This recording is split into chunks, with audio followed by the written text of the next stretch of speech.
ఆకలితో ఉన్న వారికి ఆహారం అందించి సహాయపడగలరు. అలాగే పుట్టినరోజులు, పెళ్లి రోజు వంటి ఫంక్షన్లకు కాకుండా వర్ధంతి కార్యక్రమానికి కూడా ఆహారాన్ని అందించి సహాయపడాలని కోరిక చాలా ఉత్తమమైనదని alliance club international joint treasurer doctor Chappidi Venkateswararao అన్నారు. అలయన్స్ క్లబ్ ఆఫ్ రెయిన్బో ఆధ్వర్యంలో ప్రభుత్వ ఆసుపత్రిలో రోగులు, బంధువులు మరియు ప్రజలకు అన్నప్రసాద వితరణ చేయడం జరిగింది. బాయినం చిన్నవారి అక్క మౌన రేఖ తల్లి బాయినం మాణిక్యం ప్రథమ వర్ధంతి సందర్భంగా ఈ కార్యక్రమం జరిగింది. కార్యక్రమంలో international committee member ally Vanumu Srinivasarao మాట్లాడుతూ అన్నం పరబ్రహ్మ స్వరూపమని తెలియజేశారు. Region chairman ally Nagendra, zone chairman Kiran Kumar, Sridevi, Deepika, Anusha, Rani, Pramila, Nageswararao, Srinivas తదితరులు పాల్గొన్నారు. ఈ కార్యక్రమం జయప్రదం అవడానికి కృషి చేసిన కిరణ్ కు అభినందనలు డాక్టర్ చప్పిడి తెలియజేశారు.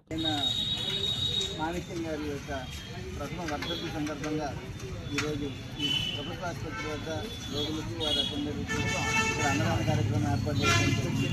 అయితే ముఖ్యంగా సాధారణంగా ఈ ప్రథమ వర్ధంతి ఇటువంటి ప్రోగ్రామ్స్ ఎక్కువ కూడా మనం ఇంట్లోనే పెట్టుకుని ఆ రోజు చుట్టాలు పిలిచి చేస్తూ ఉంటాం. కానీ ఈ విధంగా సమాజంలో బయట వాళ్ళకి ఈ విధంగా అన్నదానం చేయడం అనేది వారి కుటుంబానికి భగవంతుడు ఆయురారోగ్య ఐశ్వర్యాలు ఇవ్వాలని చెప్పి ప్రతి ఒక్కరి కార్యక్రమాల్లో భాగస్వామ్యం కావాలని చెప్పేసి ఈ సందర్భంగా తెలియజేసి వారందరినీ ఇంకా మంచి కార్యక్రమాలు భగవంతుడు ఇచ్చిన మట్టుకు వాళ్ళు చేస్తూ ఉండాలని చెప్పేసి రెయిన్బో క్లబ్ సభ్యులందరినీ కూడా అభినందిస్తున్నాను.